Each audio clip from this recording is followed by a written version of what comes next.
একদম ওয়াদাবদ্ধ এবং তারই ধারাবাহিকতায় আমাদের দেশের যে অধিদপ্তরটির কথা বললাম, বাংলাদেশ আইনগত সহায়তা অধিদপ্তর, এই অধিদপ্তরটির অস্তিত্ব কিন্তু আগে এরকমভাবে ছিল না। এবং এই দেশে অনেক মানুষ অর্থনৈতিক কারণে এবং কোথায় যেতে হবে এরকম ইনফরমেশন বা জ্ঞান না থাকার কারণে ওনারা কিন্তু সত্যিকার অর্থে আইনের সহায়তা যেরকমভাবে পাওয়া উচিত ছিল এরকম পেতেন না। না পাওয়ার কারণেই অনেক মানুষ দেখা যাচ্ছে যে তাদের বিচার অনেক ক্ষেত্রেই তাদের অভিযোগ কোথায় জানাতে হবে না পারার, জানানোর এই সুযোগ না থাকার বা না জানার কারণে অনেক সময় বিচার বিলম্বিত হয়েছে, কোনো কোনো ক্ষেত্রে বিচার প্রলম্বিত হয়েছে বা বিনা বিচারে অনেক মানুষ ডুকরে ডুকরে কেঁদেছে। এটাকে অ্যাড্রেস করার জন্য মাননীয় প্রধানমন্ত্রীর নেতৃত্বে এবং সরাসরি দিক নির্দেশনা আমাদের আইন এবং সংসদ বিষয়ক মন্ত্রণালয় এবং মাননীয় মন্ত্রী দ্রুততম সময়ের মধ্যে উনি এটা উদ্যোগ গ্রহণ করছে, এই বিষয়ে উনি কিছু বলবেন। আর এটার সবচেয়ে বড় ভিকটিম হচ্ছে সমাজে কারা বেশি, যারা দুর্বল। তো দুর্বল কারা? দুর্বল হচ্ছে মহিলা এবং শিশুরা, হচ্ছে এই সমাজে সবচেয়ে দুর্বলতম জনগোষ্ঠীর একটা বিরাট অংশ আমাদের দেশের যে পার্সপেক্টিভ। তারপরে সামাজিকভাবে অবহেলিত মানুষ অথবা দুস্থ মানুষ, যাদের আর্থিক সীমাবদ্ধতা রয়েছে, সেই সমস্ত মানুষগুলো আইনের সহায়তা বা সাহায্য যথাসময়ে নিতে পারে না। তো সেটি করার জন্য আমাদের বর্তমান সরকার যেহেতু আন্তরিক এবং ওয়াদাবদ্ধ যে আমরা চাই দেশের সকল মানুষ তার যে অধিকার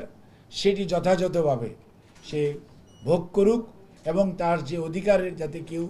ছিনিয়ে নিতে না পারে বা প্রতিবন্ধকতা সৃষ্টি করতে না পারে সে ব্যাপারে রাষ্ট্রের দায়িত্ব রয়েছে। সেই দায়বদ্ধতা থেকেই আজকে আমাদের 3টি মন্ত্রণালয়, অর্থাৎ আইন সংসদ বিষয়ক মন্ত্রণালয়, সমাজ কল্যাণ মন্ত্রণালয় এবং মহিলা এবং শিশু বিষয়ক মন্ত্রণালয়, 3টি মন্ত্রণালয় বেশ কিছুদিন যাবৎ দীর্ঘদিন আলোচনা করে একটা মেমোরেন্ডাম অফ আন্ডারস্ট্যান্ডিং বা একটা সমঝোতা স্মারক যেটাকে বাংলায় বলি, সেটি সই করা, যাতে কোথাও কোনো শিশু নির্যাতন বলেন, নারী নির্যাতন বলেন, ডোমেস্টিক সেটা নির্যাতনের মাত্রা যে ধরনের হোক, অথবা দুস্থ মানুষ সে তার বিচার পাচ্ছে না বা তার প্রতি কোনো অন্যায় আচরণ হচ্ছে, অথবা পিছিয়ে পড়া জনগোষ্ঠী, যেই জনগোষ্ঠী অনেক ক্ষেত্রে মনে করেন হিজড়া,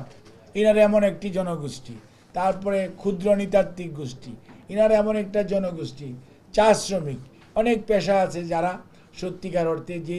সহযোগিতা পাওয়া উচিত সেই সহযোগিতা নেওয়ার তাদের ক্ষমতা নাই। সেইটা রাষ্ট্রের দায়িত্ব। সেই দায়বদ্ধতা থেকেই আজকে এই আমাদের এই সমঝোতা স্মারক স্বাক্ষর করা। যেহেতু সমাজ কল্যাণের একদম ইউনিয়ন পর্যায়ে সমাজকর্মী আছে, মহিলা এবং শিশু বিষয়ক অধিদপ্তরের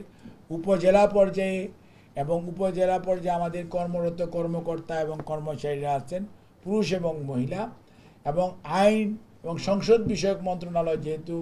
এই আইনি সহায়তা প্রদানের জন্য সবচেয়ে উপযুক্ত মন্ত্রণালয় এবং তা ওনাদের দায়িত্ব। কাজে আমরা যদি এই 3 মন্ত্রণালয় যৌথভাবে একসাথে কাজ করতে পারি তাহলে আমরা বিশ্বাস করি যে মানুষের যে কষ্ট, মানুষের যে দুর্ভোগ, মানুষের যে তার প্রতি অন্যায় বা আচরণ হলে সেইটার প্রতিকার পাওয়ার, এবং সেইটা সবসময় যে কোর্টেই হইতে হবে সেটা না, কিভাবে আরবিট্রেশনের মাধ্যমে, আলাপ আলোচনার মাধ্যমে অনেক সমস্যার সামাজিকভাবে সমাধান করা যায়, সবগুলো বিষয় দেখার জন্যই এই আমাদের এই আজকে বাংলাদেশ আইনগত সহায়তা অধিদপ্তর নামে যে অধিদপ্তর, এবং এটি শুধু খালি ঢাকায় না, এটা ঢাকার থেকে আরও কোথায় হবে সেসব বিষয়ে আমরা আমাদের আইনমন্ত্রী মহোদয় বলবেন। আমি এইটুকু কথা বলেই আজকে আমরা আপনাদেরকে আমন্ত্রণ জানিয়েছি যে আমরা চাই যে দেশের মানুষ আপনাদের মাধ্যমে এই যে সরকারের যে একটা উদ্যোগ, এই উদ্যোগটা যদি আমরা মানুষের কাছে পৌঁছে দিতে পারি, এই ইনফরমেশনটা যদি দিয়ে দিতে পারি, তাহলে হবে কি আমাদের উদ্যোগের সফলতা আসবে। মানুষ যদি এটার সেবা গ্রহণ করে, এই সেবা গ্রহণটা যাতে যথাযথভাবে মানুষ গ্রহণ করতে পারে, এটার জন্য আপনারা কিন্তু একটা বড় স্টেক হোল্ডার, কারণ আপনারা হচ্ছেন জনসচেতনতা গ্রো করার জন্য, সৃষ্টি করার জন্য সব বিরাট মাধ্যম, গণমাধ্যম। কাজে আপনাদের সহযোগিতা আমাদের খুবই প্রয়োজন। কাজে আপনাদের যে আজকে উপস্থিতি, সেজন্য আমরা আপনাদের কাছে কৃতজ্ঞ এবং আমরা আপনাদের সাহায্য চাই, যাতে করে দেশের মানুষ আপনাদের কাছ থেকে ইনফরমেশনগুলো ডিসেমিনেশনের পরে আরও বেশি করে এই সেবাটা গ্রহণ করতে পারে। সে ব্যাপারে আপনাদের এবং অনেকে আপনাদের যে প্রিন্ট বলেন, ইলেকট্রনিক মিডিয়া বলেন, সোশ্যাল মিডিয়া বলেন, কাজে আমরা সবার কাছেই উদাত্ত আহ্বান জানাই যে আমরা এই যে একটি সরকারের উদ্যোগ, এই উদ্যোগ মানবিক উদ্যোগ, এই উদ্যোগটাতে আপনারা সবাই সহায়তা করবেন।